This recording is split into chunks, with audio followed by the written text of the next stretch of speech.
Hello, this is Mrs. Tukino, and today I thought we would try something a little bit different. Today, we're going to preview something that we're going to talk about next week, which is something called the Pythagorean theorem. So I thought we could preview this by reading a story. So today I'm going to read you the story called What's Your Angle, Pythagoras? A Math Adventure by Julie Elias.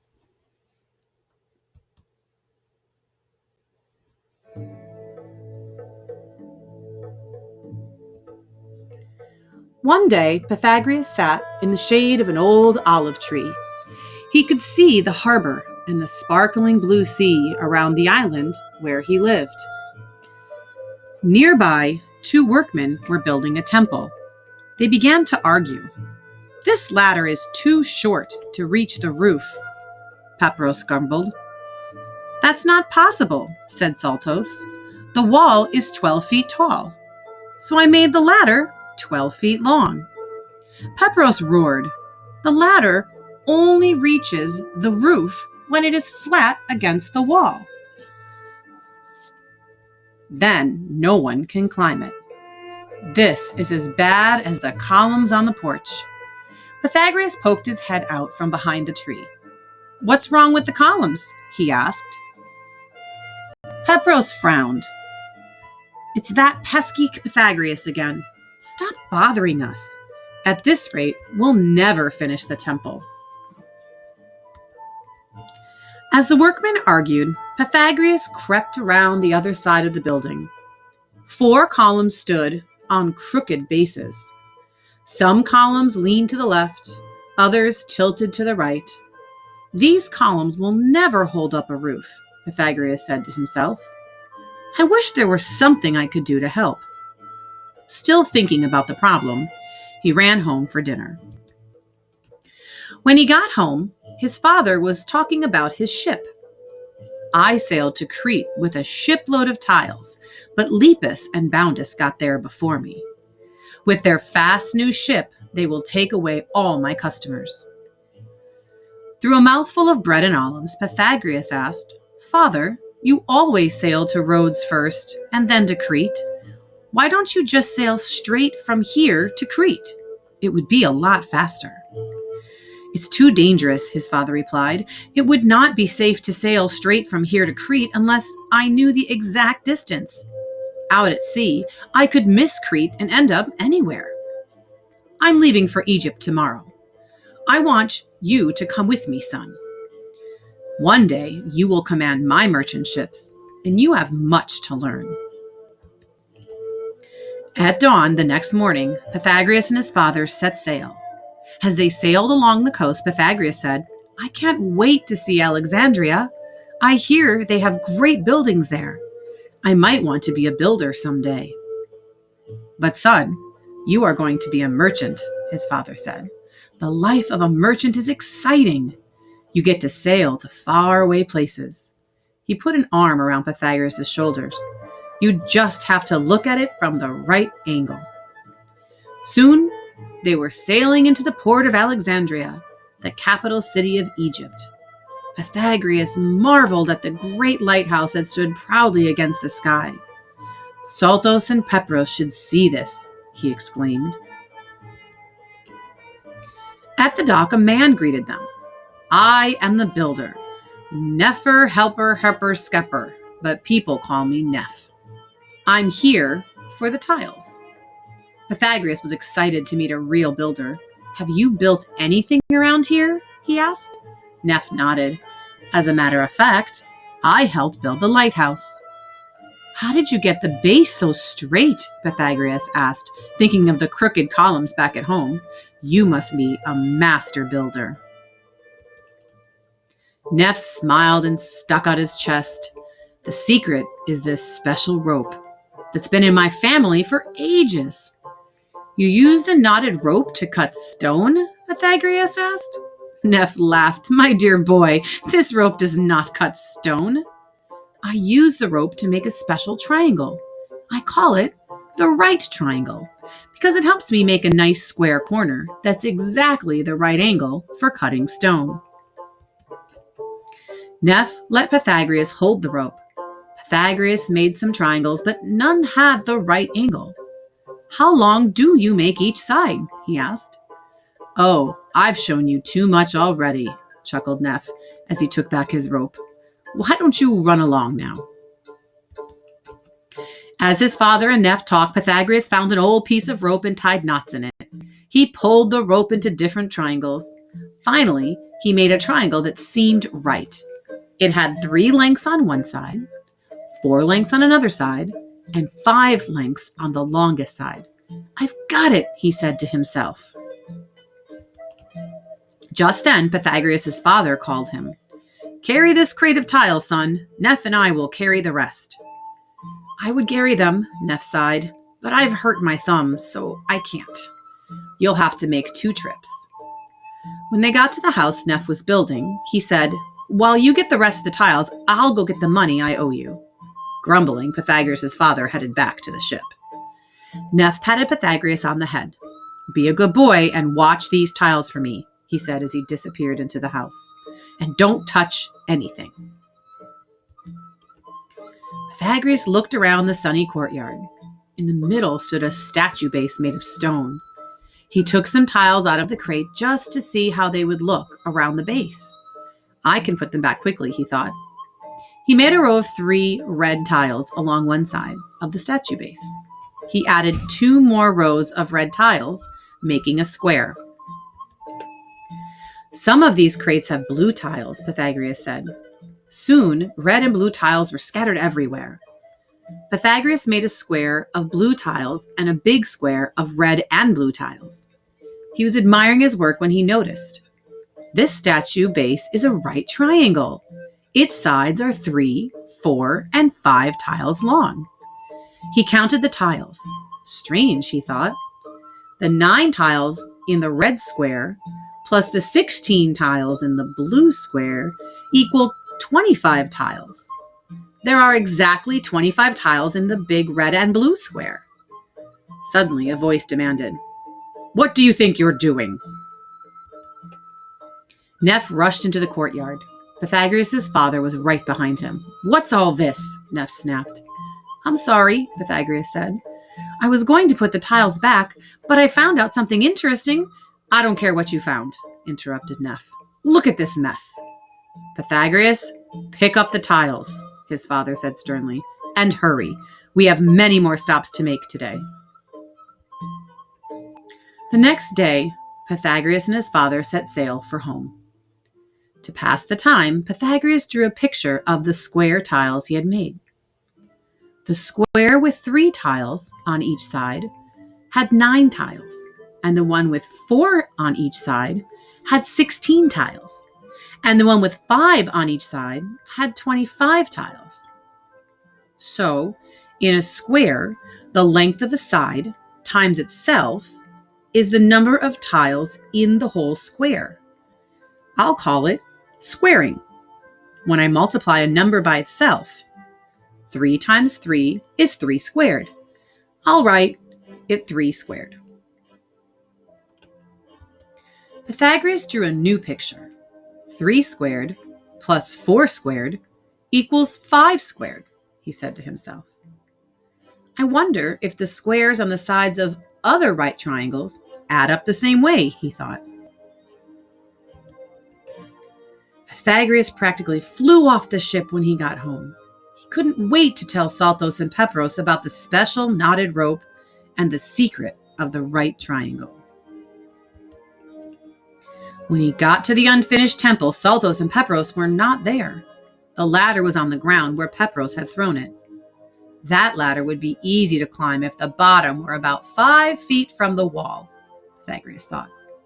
Pepros said that the wall is 12 feet high. He drew a triangle in the dirt and wrote 5 squared plus 12 squared equals what?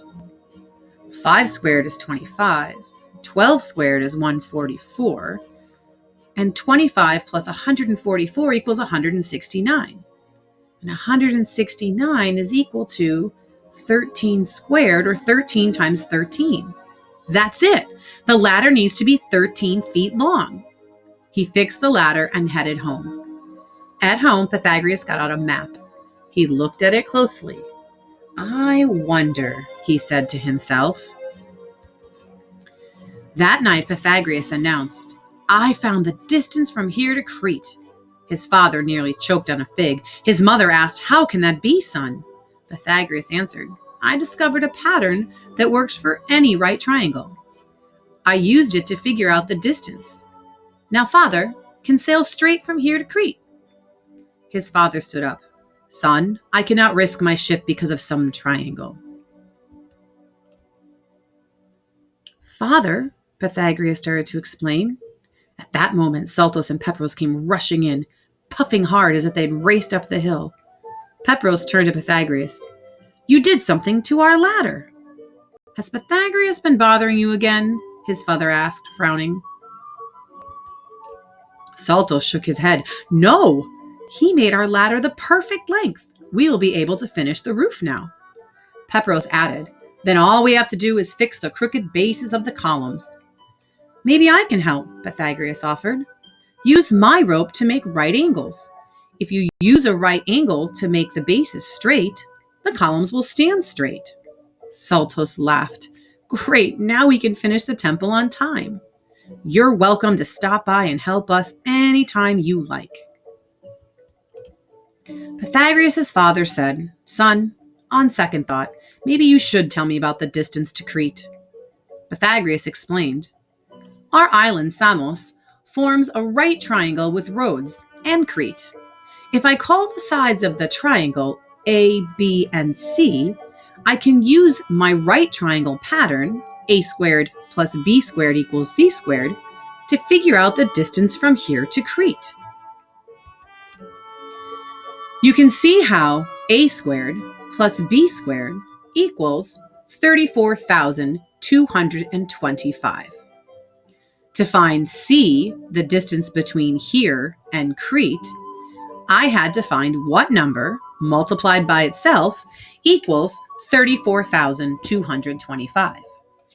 I already knew 148 squared equals 21,904. That's too small. I tried 200, but 200 squared equals 40,000. That's too big.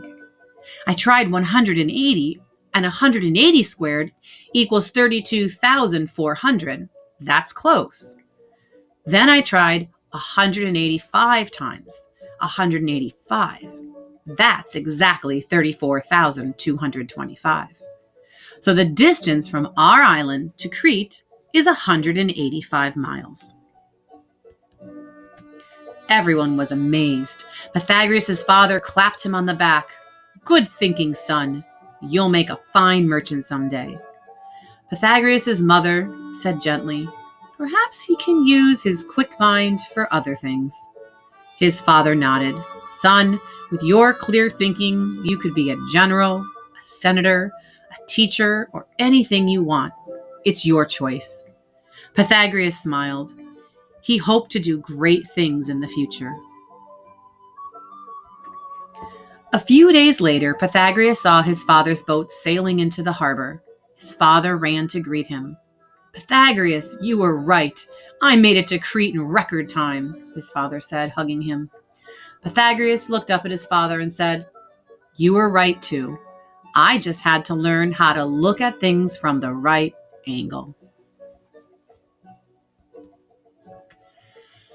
So as a historical note, Pythagoras was a real person born in the Greek islands of Samos around 569 BCE. The actual events of his childhood are unknown. He founded a school in southern Italy after traveling in Egypt and the Middle East. He was a philosopher, a musician, and astronomer, but is most remembered as a mathematician. His most famous discovery is what we now call the Pythagorean theorem. A squared plus B squared equals C squared, when A and B are the two legs of a right triangle, and C is the opposite to the right angle.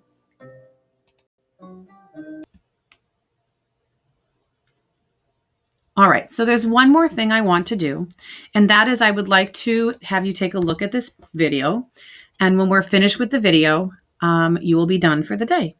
So I hope you enjoyed this. And let's take a look at how many ways there are to prove the Pythagorean theorem.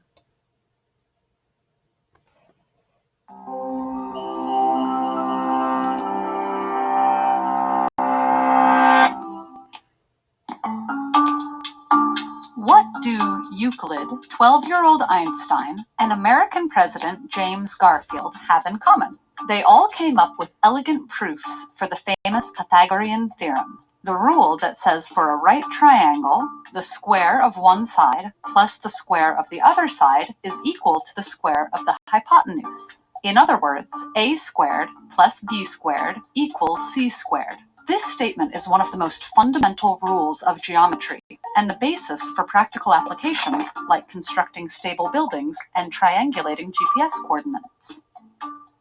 The theorem is named for Pythagoras, a Greek philosopher and mathematician in the 6th century BC, but it was known more than 1,000 years earlier.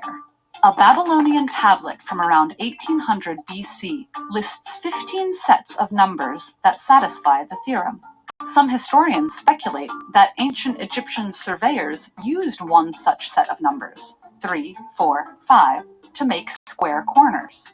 The theory is that surveyors could stretch a knotted rope with 12 equal segments to form a triangle with sides of length 3, 4, and 5. According to the converse of the Pythagorean theorem, that has to make a right triangle, and therefore a square corner. And the earliest known Indian mathematical texts, written between 800 and 600 BC, state that a rope stretched across the diagonal of a square produces a square twice as large as the original one. That relationship can be derived from the Pythagorean theorem.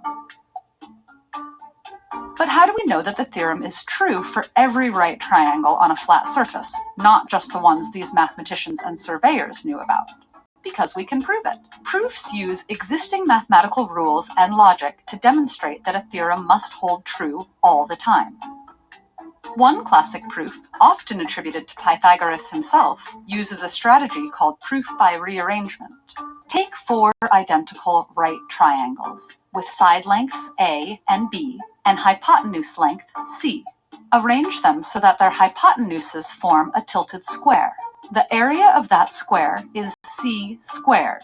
Now rearrange the triangles into 2 rectangles, leaving smaller squares on either side.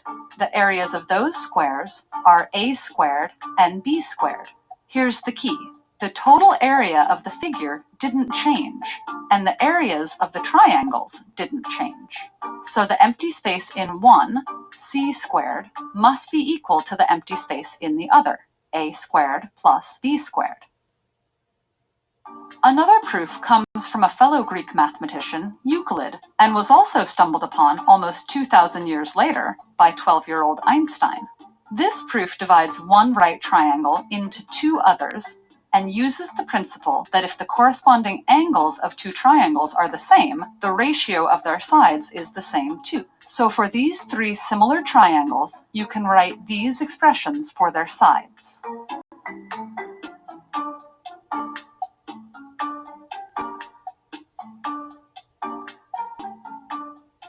Next, rearrange the terms. And finally, add the 2 equations together and simplify to get ab squared plus ac squared equals bc squared, or a squared plus b squared equals c squared. Here's one that uses tessellation, a repeating geometric pattern, for a more visual proof. Can you see how it works? Pause the video if you'd like some time to think about it. Here's the answer. The dark gray square is a squared, and the light gray one is b squared. The one outlined in blue is c squared. Each blue outlined square contains the pieces of exactly 1 dark and 1 light gray square, proving the Pythagorean theorem again. And if you'd really like to convince yourself, you could build a turntable with 3 square boxes of equal depth connected to each other around a right triangle. If you fill the largest square with water and spin the turntable, the water from the large square will perfectly fill the 2 smaller ones. The Pythagorean theorem has more than 350 proofs, and counting, ranging from brilliant to obscure. Can you add your own to the mix? So I hope you enjoyed, this story of What's Your Angle, Pythagoras, and got a little bit from the preview for next week. We hope you have a great weekend. Enjoy, get outside, and talk to you on Monday.